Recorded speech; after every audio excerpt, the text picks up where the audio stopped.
I never thought I'd be back in my mother-in-law's house, yet here I stood, watching my 8-year-old son clutch his dinosaur backpack like a shield. After James and I divorced, I swore I'd never set foot in this place again. But life has a way of forcing your hand when you're a single mother with a flooded apartment and limited options. "Mom, please," Tommy whispered, his small hand gripping mine. "We can stay at Uncle Pete's, or even in a hotel." I knelt down to his level, straightening his perpetually crooked glasses. "Honey, we've talked about this. The insurance company won't cover a hotel, and Uncle Pete's house is being renovated. It's just for 2 weeks until they fix the burst pipe." But the guest room, his voice trembled. "Remember last time?" I did remember, or at least I remembered his inexplicable meltdown 3 years ago when we'd stayed here after James first moved out. Tommy had been 5 then, and I chalked it up to the stress of the separation. He'd screamed about whispers in the walls and refused to sleep alone. I ended up taking him home after just 2 nights. "You're bigger now," I said, trying to sound cheerful, "and you've got Rex to protect you." I tapped his stuffed T-Rex, earning a weak smile. The front door opened before we could ring the bell. Martha Collins stood there in her signature pearl necklace and perfectly pressed slacks, her silver hair styled just so. 5 years of marriage to her son, and I'd never once seen her look anything less than magazine-ready. "Sarah," she said, her smile not quite reaching her eyes. "And Tommy. How you've grown." Tommy pressed himself against my leg, unusually shy.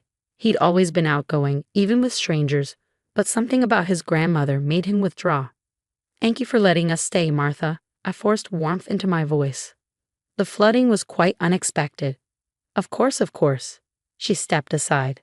"Family is family, even after, well," she let the sentence hang, and I felt the familiar sting of her judgment. In her eyes, I failed by not trying harder to save my marriage to James, never mind his drinking or the other women. We followed her inside, and I couldn't help but notice how nothing had changed. The same antique furniture, the same formal arrangements of dried flowers, the same faint smell of lavender and furniture polish. The house was a museum to Martha's perfect life. Every surface gleaming, every item in its designated spot. "I've prepared the guest room upstairs," Martha said, leading the way. "The one Tommy stayed in last time. I kept it just as it was." Tommy's grip on my hand tightened painfully. "Mom," he whispered urgently, "please, can't we share your room?" "Tommy," I started, but Martha cut in. "Nonsense. A growing boy needs his own space, and Sarah will be right next door in the blue room." We reached the guest room, and Martha threw open the door with a flourish. The late afternoon sun streamed through lace curtains, illuminating the antique twin bed with its white iron headboard and the heavy oak dresser against the far wall. A rocking chair sat in a corner, draped with one of Martha's hand-crocheted afghans. "It's lovely," I said automatically, but Tommy had gone rigid beside me. "The closet," he whispered. "Mom, look at the closet." I followed his gaze to the closed closet door. It was just a normal door, painted white like the walls, with a brass knob that needed polishing. "Oh, that reminds me," Martha said brightly. "I stored some of James' old things in there, from when he was a boy. I thought Tommy might like to look through them." Tommy shook his head violently. "No, I don't want to." "Tommy," I scolded, embarrassed by his outburst. "That's very thoughtful, Martha. Thank you." Martha's lips thinned. "Well, I'll let you two get settled. Dinner's at 6 sharp." She glided out, closing the door behind her. The moment she was gone, Tommy erupted into tears. "Mom, please. I'll sleep on the floor in your room. I'll sleep in the bathtub. Just not here." "Tommy, stop this." I knelt down, wiping his cheeks. "What's got you so worked up about this room? Is it because it reminds you of when Daddy left?" He shook his head frantically. "It's the whispers. They come from the closet at night. And then the rocking chair moves by itself. I saw it last time. And there's scratching in the walls. And now." I cut him off firmly. "You're too old for these stories. I know things have been hard with the divorce and now the flood, but we need to make the best of it. Grandma Martha is being very kind letting us stay here."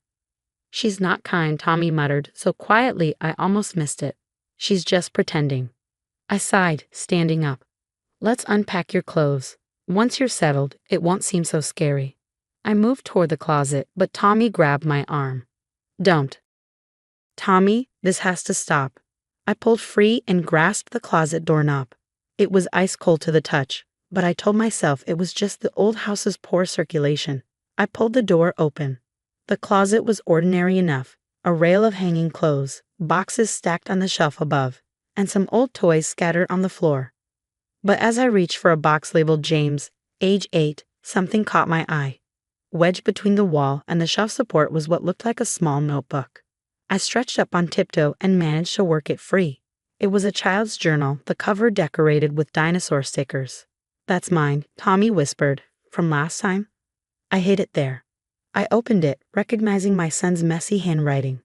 The first entry was dated 3 years ago, during our previous stay. My heart stopped as I read the first line.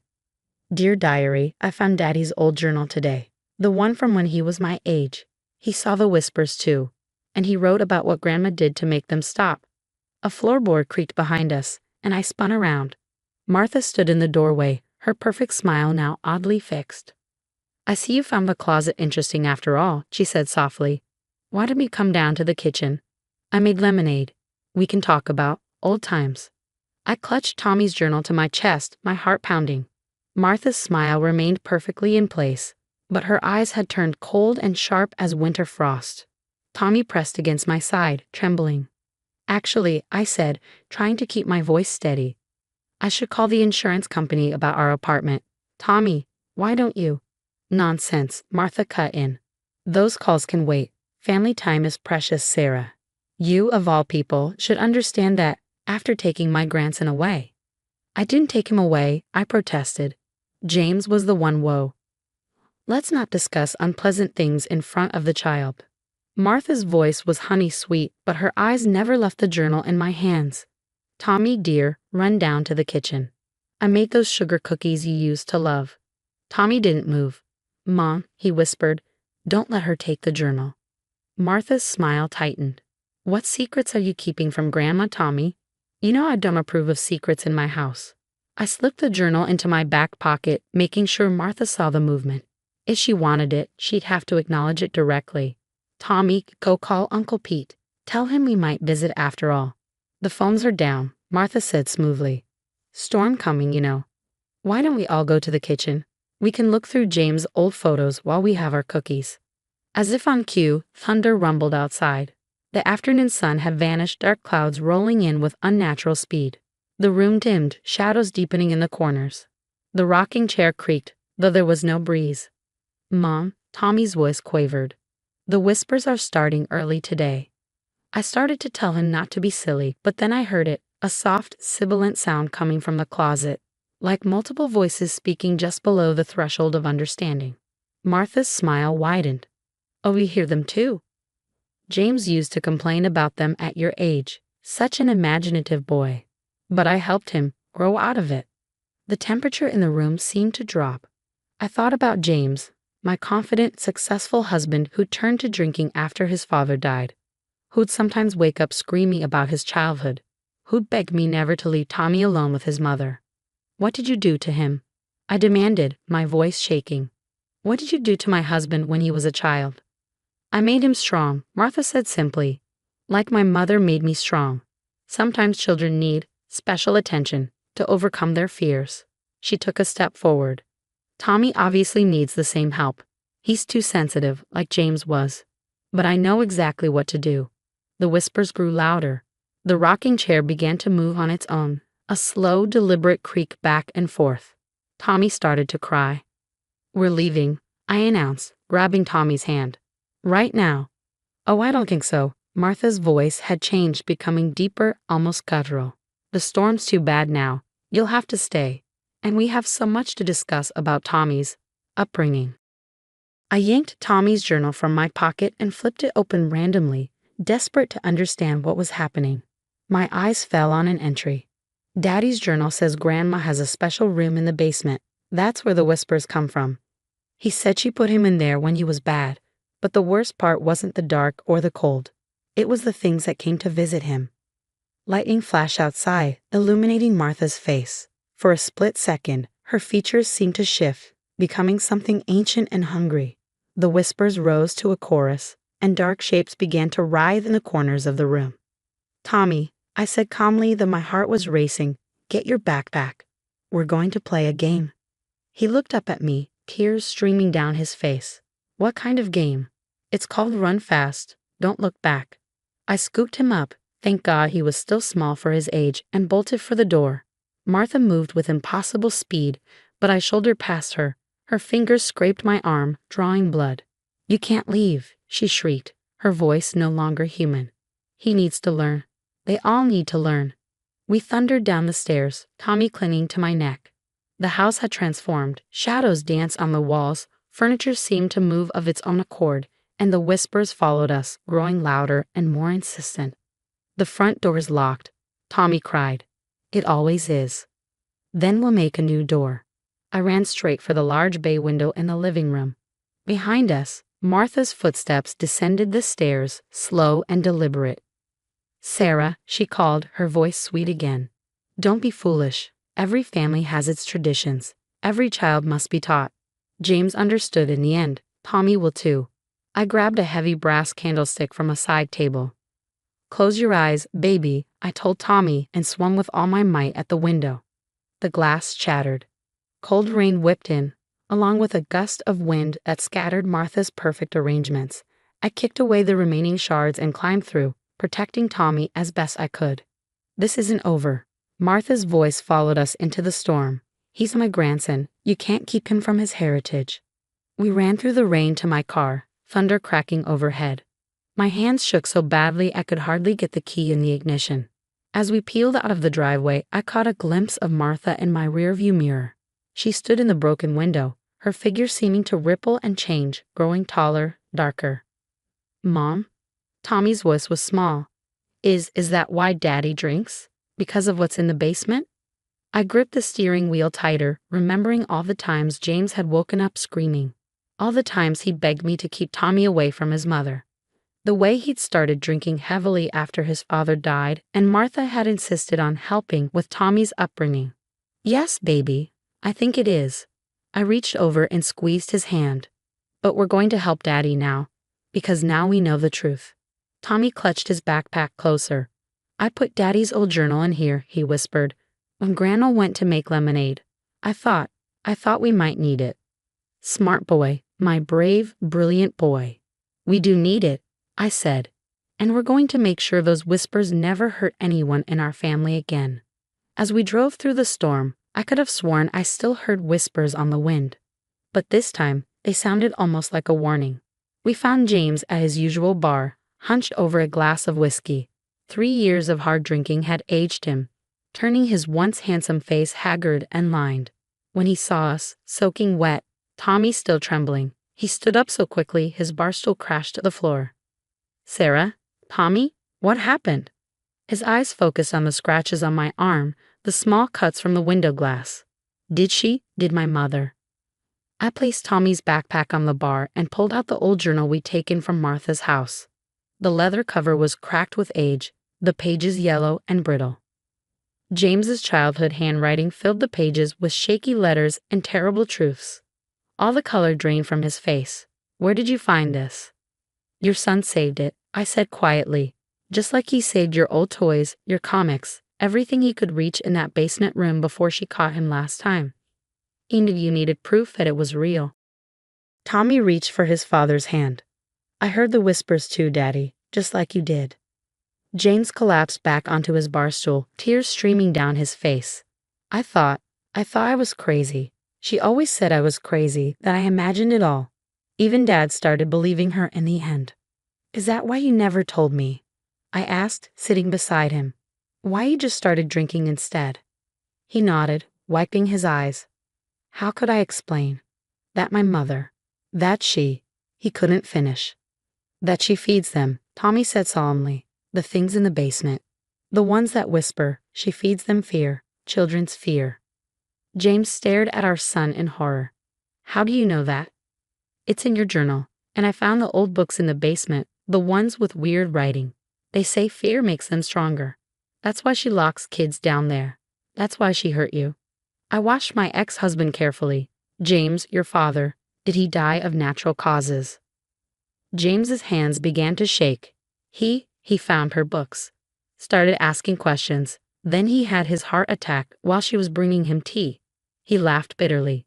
I knew, but who would believe me? She's Martha Collins, pillar of the community. Perfect mother. Perfect grandmother.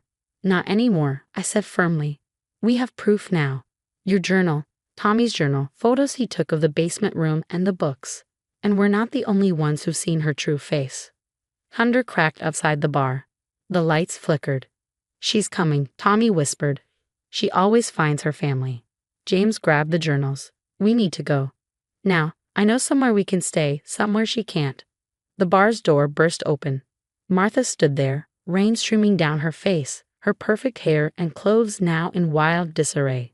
Other patrons turned to stare, but their eyes seemed to slide right past her, as if they couldn't quite focus on what they were seeing. Family meeting? Her voice echoed strangely. How lovely. James, darling, you're looking quite unwell. Perhaps some of Mother's specialty. James stood, pushing Tommy behind him. For the first time in years, I saw the man I married, strong, protective, sober in the face of real danger rather than drowning in memories he couldn't face alone. No more tea, he said. No more basements. No more traditions. It ends now, Mother. Martha's face twisted. You ungrateful child. Everything I did for you. For our bloodline. The power they offer us is poison, James finished, and you'll never get near my son again. I pulled the last item from Tommy's backpack, one of Martha's precious books, filled with symbols and dark promises. Her eyes widened in recognition. You see this? I held it up. Copies are already in a lawyer's office.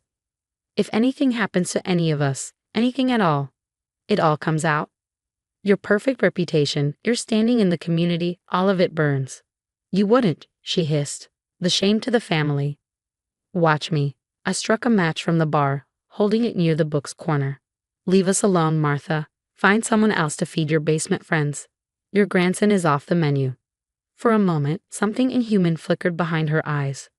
The shadows in the bar grew darker, and that familiar whisper started up. But then, very well. Her face smoothed back into its perfect mask. But remember, blood calls to blood. He'll seek us out eventually. They always do. She turned and walked out into the storm. We watched until her figure disappeared into the darkness. Tommy hugged his father tightly. Are we safe now? James picked him up, holding him close. We will be together. I gathered the journals and the book, these tangible pieces of a nightmare finally dragged into the light. We have a lot to talk about, I told James. About recovery, about co-parenting, about facing the past instead of drowning it. He nodded. I know, I'm ready. No more running, no more hiding in a bottle. My son needs his father, not another victim. As we walked out to my car, the storm was already passing. The whispers had faded to silence. Tommy had fallen asleep in his father's arms, his face peaceful for the first time in days. Looking at them, I realized some good had come from our encounter with Martha. We'd found the truth. We'd found our strength. And most importantly, we'd found our way back to being a family, not the perfect, polished kind Martha demanded, but the real, messy, loving kind that would do anything to protect each other, even from the monsters that whisper in the dark.